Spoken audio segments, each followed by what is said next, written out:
Salut YouTube, on se retrouve sur le reroll Lucifer pour se faire un petit point des 2-3 derniers jours. Alors, j'ai eu une question dans les commentaires pour savoir comment j'avais autant de mana. Alors c'est très très simple, c'est juste du farm, c'est juste du temps de jeu. Évidemment, je ne monte pas toutes les runes, pour l'instant je me focalise sur ceux qui ont au moins un petit peu de vitesse. Je peux vous montrer parce que on va avoir quelques runes à augmenter d'ici peu, obtenues. On va pas mettre les combats, on va mettre toutes, voilà. Donc par exemple, cette rune fatale, il y a de la vitesse, il y a du taux crit, il y a un petit peu de précision, donc elle se monte. Pour l'instant, elle est de côté, mais ça va être le cas de la montée. Celle-là, c'est pareil. Si on veut économiser parce qu'on n'a pas beaucoup de mana, on va faire 3 par 3. Par exemple, si les deux premiers passent dans le PV flat, la rune elle a plus d'intérêt pour nous et donc elle est vendue et on économise le leveling là-dessus. Donc c'est vraiment que du temps de jeu. Le seul pack que j'ai pris, il est là je crois, c'est ce pack là, le pack quotidien 1.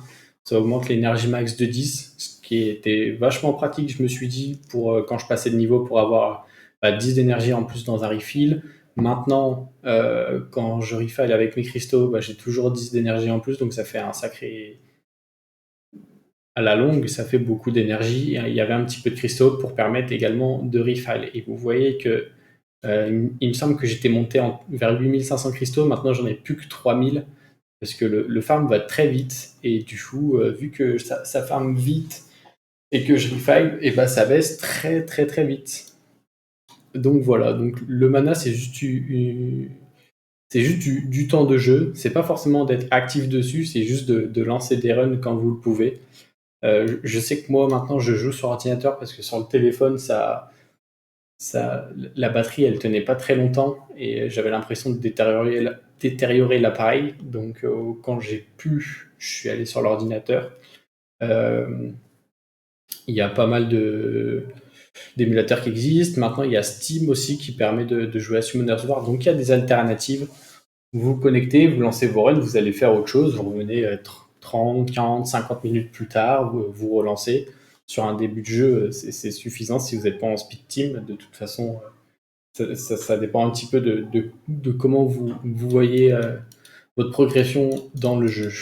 Donc, pour le moment, je n'ai fait que farmer le géant. J'ai pas encore essayé avec Lucifer parce que j'ai repris le travail. Du coup, j'avais plus beaucoup de temps. Je vais essayer d'enlever Naomi dans les jours à venir, de vous faire une vidéo avec le Lucifer. Mais vous le savez, cette team, elle fonctionne. Elle est à peu près free to play, pardon.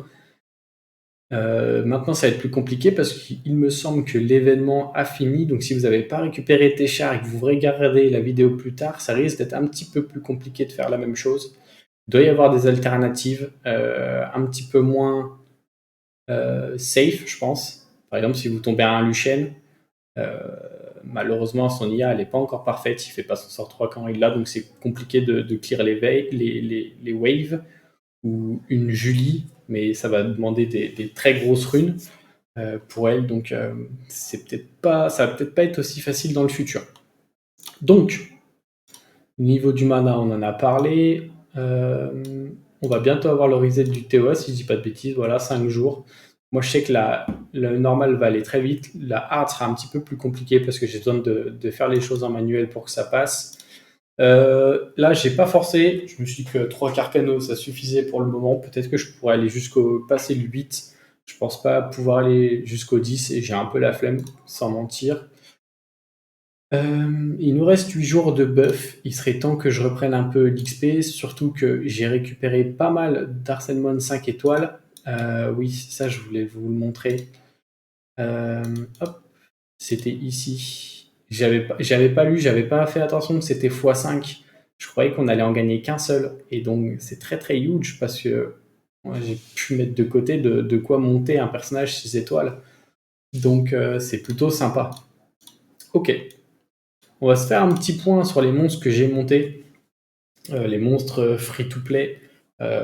Qu'il faut focus d'abord sur le PVE parce que forcément, les monstres que vous allez monter sur le PvE vont vous servir pour les offenses et vos défenses quand vous allez débuter. Vous n'allez pas pouvoir monter de monstres spécifiques en même temps, ce serait une perte en termes de food. Vous ne pouvez pas tout monter en même temps. Donc il y a la Lapis qui va être votre farmer si vous ne chopez pas de 5 étoiles comme Tesha ou comme Alicia par exemple. Vous avez le Tyron pour la TOA, c'est très important d'aller faire le plus de TOA possible parce que beaucoup de récompenses, beaucoup de cristaux sur les étages qui finissent en 5, donc c'est huge. Kali, c'est pas mal, mais c'est pas une priorité. Spectra, c'est pas mal. Si vous vous orientez sur le Dragon plutôt que le GB, je pense que c'est Spectra qu'il faut aller chercher même en premier en termes de second éveil. Balègre, évidemment, pour les rifts, pour le raid, très important. Vers des heals, forcément, avec son leader skill de vitesse dans le DB, justement. En termes de vent, j'avais trouvé que c'était une petite déception côté Ardella. Il faut des runes Swift, je pense. Sauf qu'on farm parce qu'on n'en a pas. Donc si jamais vous copiez la vidéo plus tard, ne montez pas Ardella. Moi, je trouve que c'est une perte de temps. Priléa très fort parce que le coefficient de break def est huge, donc c'est très rare qu'elle miss. Le chaman, il est sympa, mais je l'ai monté peut-être un petit peu trop tôt. Enfin, je l'ai monté parce que je le pouvais. Sur le premier mois, l'énergie dimensionnelle en termes d'XP est augmentée de 50%, donc j'ai monté énormément de second éveil, sachant qu'en plus j'utilisais mes cristaux pour refile toutes les semaines, ça me faisait 30 d'énergie en plus. Je me suis dit qu'il fallait en profiter. Le Croc, la même chose, c'est un finisher, il peut servir dans la forteresse d'acier, dans le GB, dans le DB, un petit peu moins en nécropole, mais c'est ok. Le petit seigneur vampire, on peut aller le récupérer dans les pièces, donc c'est free to play. Je vous conseille de le prendre aussi au moment où vous irez farmer les rifts, parce qu'il a un leader skill incroyable pour les donjons, et les rifts, c'est des donjons. Veromos à faire obligatoirement. Ils ont fait exprès de up le Veromos pour que presque il soit indispensable en early, vu les coefficients qu'il a en fonction des PV max pour le PVE, c'est incroyable.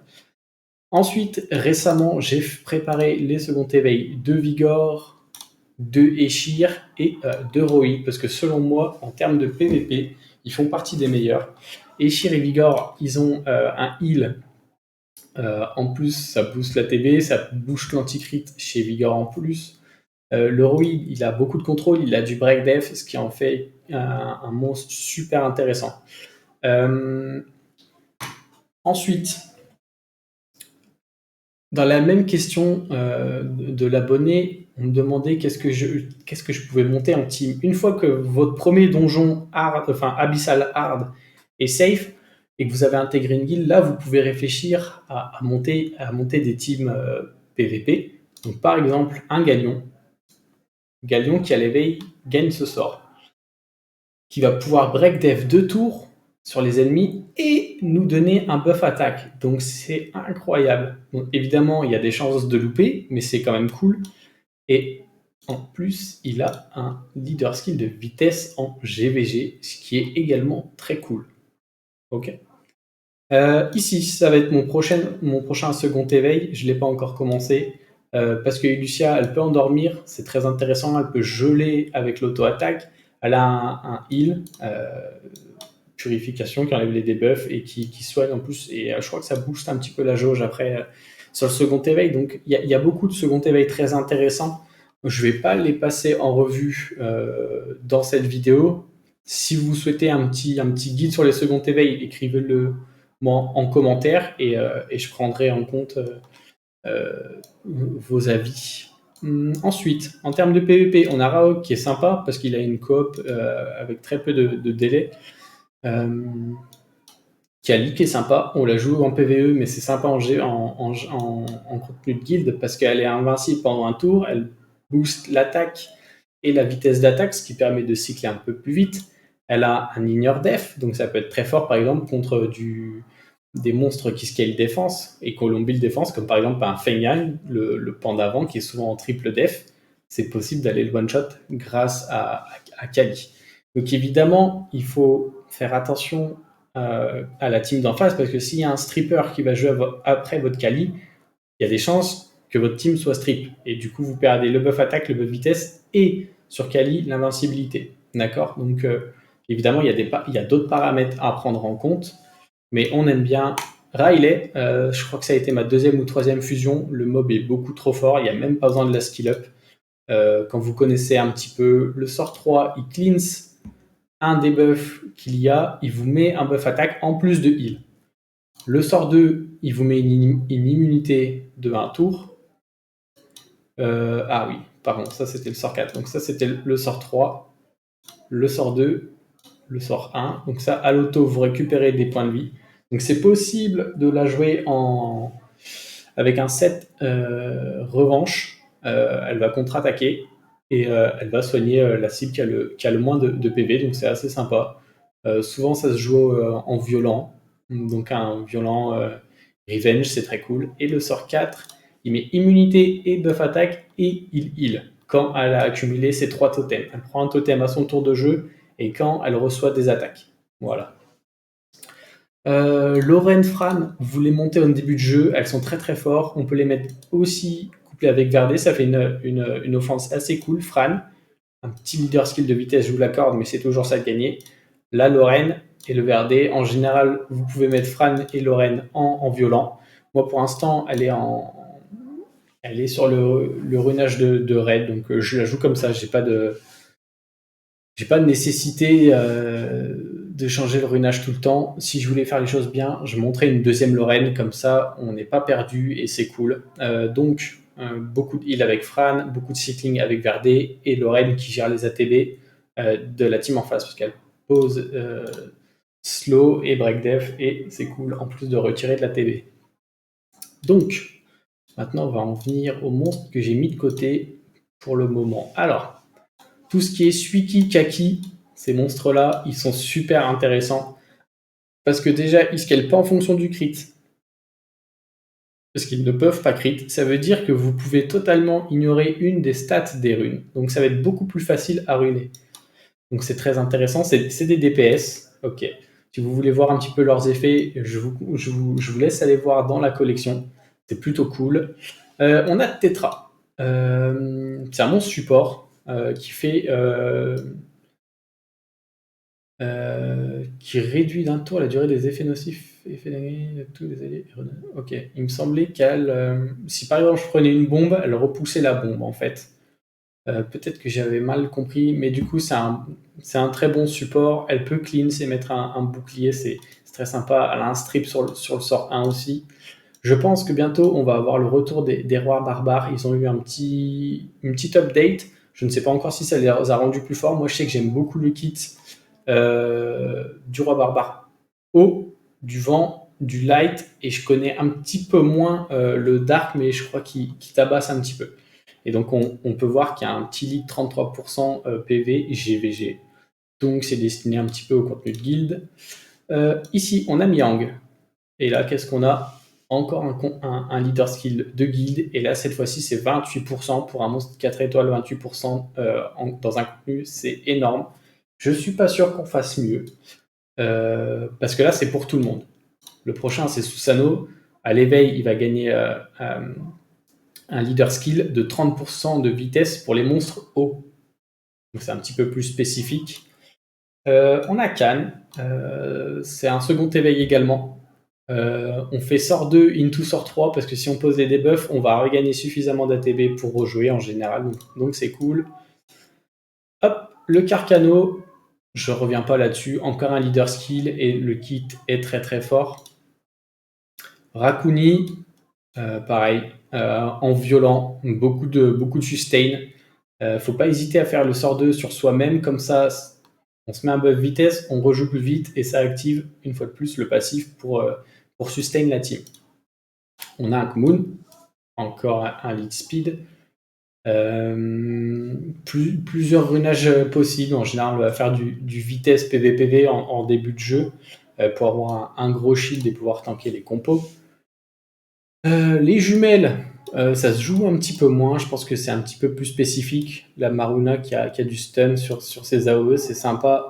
On a le Frankenstein, feu, qui ignore def. On n'a pas vraiment besoin d'aller chercher son second éveil, il fonctionne très bien sans. Mais le second éveil va booster ses stats et du coup va permettre de faire beaucoup plus de dégâts. Donc c'est quand on va gagner du niveau et qu'on aura besoin de plus de stats.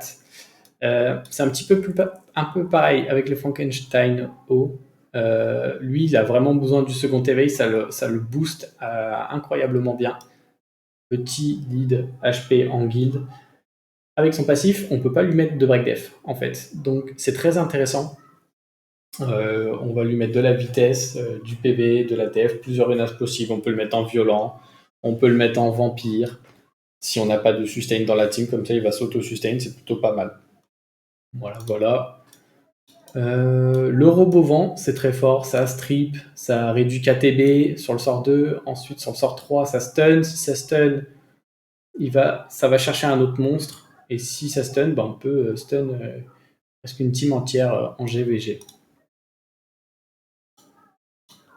Pareil ici, le venteux, il a le même passif que le Frankenstein O à peu près, il subit pas de break def, et en plus il pose un bouclier sur les alliés quand on le tape, ou quand les alliés sont tapés une fois dans le tour. Donc c'est plutôt pas mal. On a le Imeseti. Je pense que ça, vous pouvez le monter, pas forcément en plusieurs exemplaires. Il revient à la vie et il fait d'énormes dégâts sur la cible qu'il a tuée. S'il se fait tuer par un monstre feu, ça risque de glance, donc bien veiller à monter le taux critique pour éviter ça. On veut qu'il fasse des dégâts, c'est très important. Moi, j'ai monté plusieurs Shazun. C'était peut-être une erreur, peut-être qu'une seule suffit. Aptitude de leader GVG, encore beaucoup de heal, buff attaque sur le sort 2.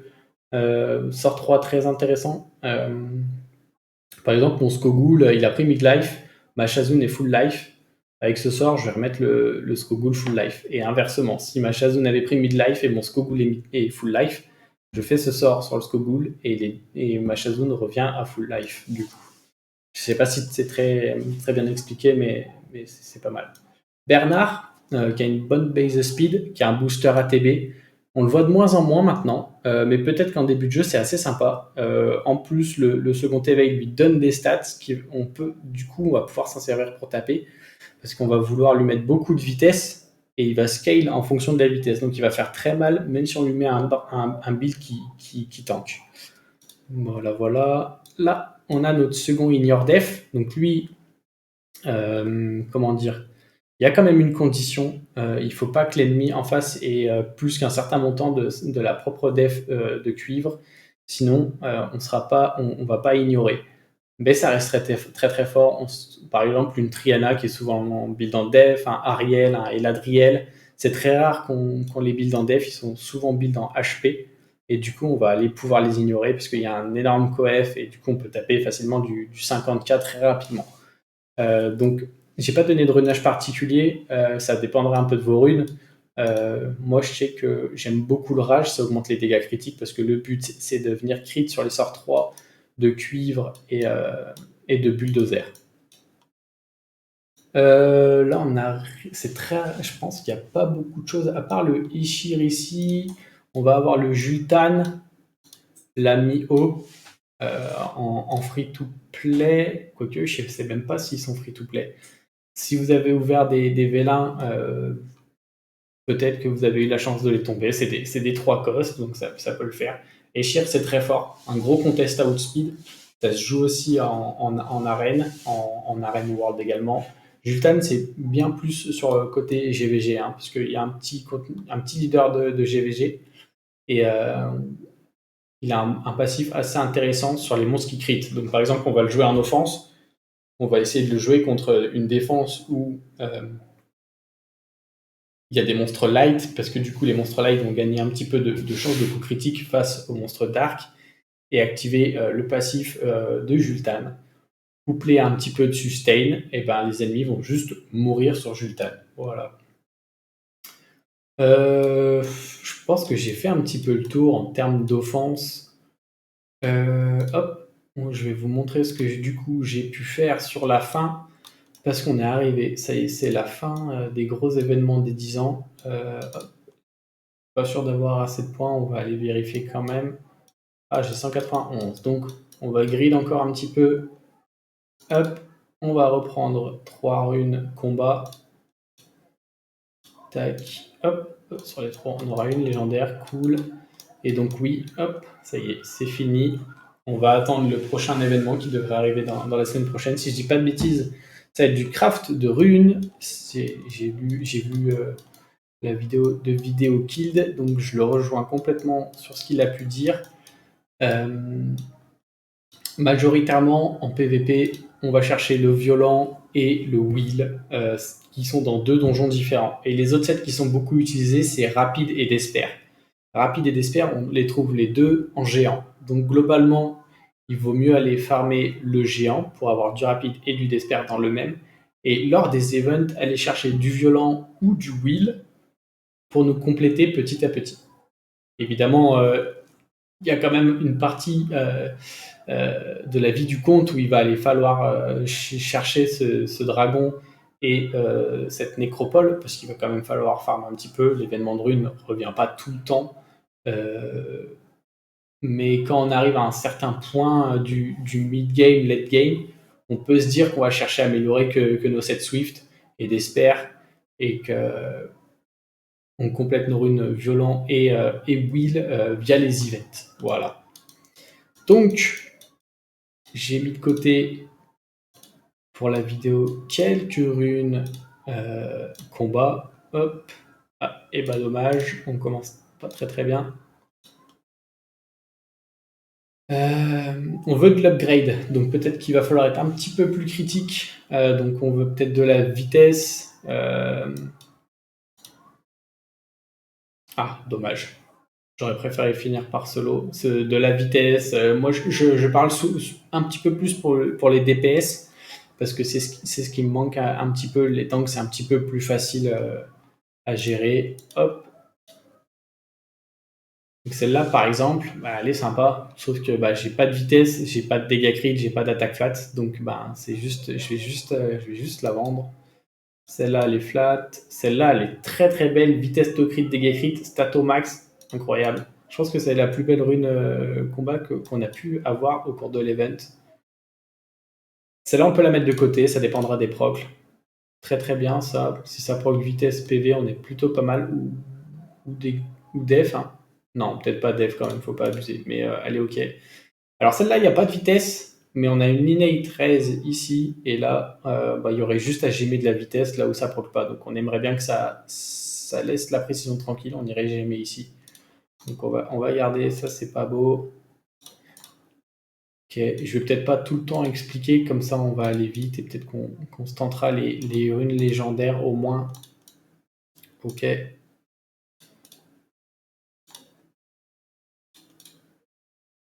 Tac, tac, tac. Ok.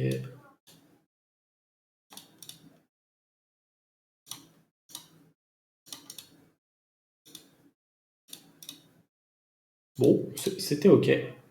Je vous retrouve pour monter quelques runes légendaires et je pense qu'on clôturera la vidéo là-dessus. À tout de suite. Ok, on se retrouve dans les runes. J'ai accepté les héroïques, mais nous de notre côté, on va que regarder un petit peu comment proc les runes légendaires. Ça ferait beaucoup de runes. Je vous l'ai déjà montré en vidéo. Ok, c'est plutôt sympa. Dommage le petit proc le reste, mais elle restera jouable. Donc là, pareil. Bon, c'est ok, ça ira sûrement sur un tank. De toute façon, on a besoin d'un petit peu de tout, évidemment, pour réguler l'initiative en combat. Ah, dommage qu'on passe pas le 10. Alors celle-là, on veut éviter le PV flat, le PV %. C'est sympa. Maintenant, il faudrait que quand on farmera le Rift, on ait de la gemme vitesse pour venir gemmer ce PV si on veut jouer sur un DPS par exemple. Donc là, c'est de la def. Et bah ça va être vendu, je pense. Que double proc le reste, double proc l'attaque, c'est pas foufou. On aurait bien voulu deux proc vitesse par contre. Ça aurait été sympa. Donc ici, crit, dégâts crit. Je pense que c'est vendu, double proc en flat là-dessus. Alors que j'avais pas de dev %. Ça peut pas aller sur le Hikaru, qui est un peu le seul monstre qui a besoin de def, % def flat sur ce style de rune. Ça reste OK. Allez, un petit proc de vitesse à 6. Je vais mettre de côté pour l'instant. Les procs sont quand même pas mal. Peut-être que ça se joue, mais je ne vois pas comment la jouer pour le moment. Double proc, l'un proc. Ouais, c'est OK. La rune reste sympathique. Ok, j'ai complètement ignoré le PV, le vitesse, c'est un petit peu dommage. On va quand même la mettre de côté pour le EKO justement. Dommage qu'il n'y ait pas de def flat. Ceci dit, sur cette rune, par contre. Là, on pourrait aller chercher vitesse un petit peu, ou triple proc vitesse, très très bien. C'est cool. 20 de vitesse sur une rune fight, on prend. Donc la même chose, c'est ce que je vous disais tout à l'heure. Ok, beaucoup de dégâts crit. C'est un peu dommage que c'est proc en précision, parce qu'on n'a pas trop envie d'aller gémer une stat qui a été up. Donc peut-être que là, on irait chercher l'attaque, parce que si on a 21% de dégâts crit, ben, on veut notre to crit, donc peut-être que ce serait une gemme vitesse ici. Ou alors on gemme pas du tout et on laisse la rune telle quelle, par exemple sur une jumelle, sur les rifts ou sur le dragon peut-être. Je ne sais pas. Je me suis pas encore intéressé au contenu. Pour l'instant, je farm le GB. Celle-là, elle est sympa aussi. Là, on pourrait aller gemmer cette précision, justement. Alors là, on veut à tout prix éviter la raise. On a à tout prix évité la raise, pas mal. Dommage qu'on n'ait pas eu le 6% sur l'autocrit. On va la garder. Évidemment, il y a beaucoup de si. Alors celle-là, j'en attends beaucoup. Pas la def. Oh oui, elle a bien proc. Plutôt cool. Ça fait plaisir. Une rune comme ça, 16% de to-crit, 12 de vitesse sur un DPS, c'est incroyable. Ok, donc je pense qu'on n'a plus trop de légendaires qui attendent côté fight. Ok, c'est cool. C'est plutôt cool. Je pense que j'ai quelques velins. On va se les faire ensemble avant de clôturer la vidéo. Et oui, on a fini le premier ifrit. Donc on va se le garder pour la fin. Il n'y a rien qui nous intéresse ici, donc on va stacker les pierres plutôt. Hop. Et on est parti. Donc évidemment, maintenant, on a un peu tous les monstres qui nous intéressaient. On cherche à avoir du skill up pour nous renforcer petit à petit. Ok. Un petit bomber ou alors du skill up pour Cyan, pour Lucienne, pour Figaro même, qui est sympa. Cette famille de Joker est plutôt bien réussie. Hop, petite multi. Est-ce qu'on va pouvoir avoir une étincelle dessus? Pas d'étincelle, dommage. Ok, tac, on a 10 Velindo, on va partir sur la multi. Et j'aimerais bien 2 étincelles sur la multi, je mérite quand même. Non, après, le jeu n'est pas d'accord avec moi. Donc ça, on n'a pas ça, on n'a pas ça, on n'a pas. Hop, on peut se faire ça tout de suite. La food, on ne le répétera pas assez. Il faut invoquer ces vélins inconnus. Et en parlant de vélins inconnus, dans le shop, il faut absolument. Enfin, moi je trouve qu'on génère énormément de mana. Donc j'achète tous les monstres 1 et 2 cost, peu importe s'ils sont gris ou dorés, et les vélins inconnus dans ce shop et dans le shop de guild. Très important. D'ailleurs, je me dis qu'on peut faire ça également. Je pense que c'est cool. Tac. On va mettre tout ce beau monde là-dedans. Et on va venir invoquer notre petit père. Quel petit père? Théomars, Akamamir, Tessarion. Et je crois que c'est le Tessarion. Eh ben non, pas du tout. C'est le Akamamir. Akamamir qui peut, par exemple, peut-être remplacer un Téchar en GB. Il a du skill en fonction des PV max, si je dis pas de bêtises. Et en plus, il a un leader skill de vitesse. Voilà, voilà. Je ne sais pas s'il va être joué. En tout cas, je pense qu'il faut les monter. Et au plus tard dans le PVP, Théomars, Tessarion reste très très fort. Donc vous pouvez même les invoquer plusieurs fois.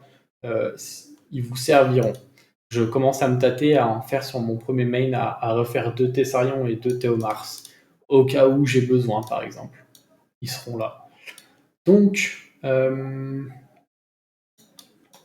pense que c'était un petit peu tout Pour le reste des donjons, je ferai peut-être une vidéo un petit peu plus spécifique pour en parler, parce que pour l'instant, je les ai pas encore commencés. J'ai fait qu'avec les monstres que j'avais, donc je suis allé jusque-là. Jusque-là, je suis pas trop calé sur le forteresse d'Assec du Jugement, donc il faudra que je me renseigne si jamais ça vous intéresse. Mais c'est vrai que pour l'instant, j'en suis pas là avec le compte. Pour l'instant, je farm le géant parce que j'ai besoin de runes. Je pense que dans les prochains jours, on fera aussi euh, un montage de runes sur les runes de géants qui ont été mises de côté. J'ai pas trop farmé aujourd'hui, vu que les événements sont finis. Je voulais pas trop utiliser d'énergie un petit peu pour rien, sachant qu'il y aura sûrement un événement qui va sortir lundi matin, je pense. En général, ça sort le matin et ça reset à 16 ou 17 heures. Donc ça veut dire que si on a le temps de jouer, on peut faire un premier jour le lundi matin et la suite le lundi post-reset. Ok. Et j'espère que la vidéo vous aura plu. Si vous avez des questions, qui pourraient faire un sujet de vidéo, n'hésitez pas. Je répondrai soit en commentaire, soit en faisant une vidéo comme j'ai pu le faire avec la question du mana, avec la question des offenses. N'hésitez pas à aller regarder de votre propre chef la collection. Vous pouvez passer pour regarder les éveils, lire un peu les compétences. Euh, Moi, j'aime bien regarder les vidéos et ensuite tester, mais peut-être que des gens aiment bien aller chercher d'eux-mêmes plutôt que d'écouter dire quelqu'un ah bah ça c'est broken. Vous avez l'outil sous la main, vous allez dans les monstres et ensuite vous cliquez collection. Et là, vous avez tous les monstres du jeu. Donc, vous descendez un petit peu. On arrive sur les 4 étoiles éveillées. Comme ça, vous avez peut-être la compétence leader skill qui sera dévoilée. Voilà. Voilà, voilà. J'espère que la vidéo vous aura plu. Je vous souhaite une bonne journée ou une bonne soirée quand vous regardez la vidéo. À bientôt. Ciao, ciao!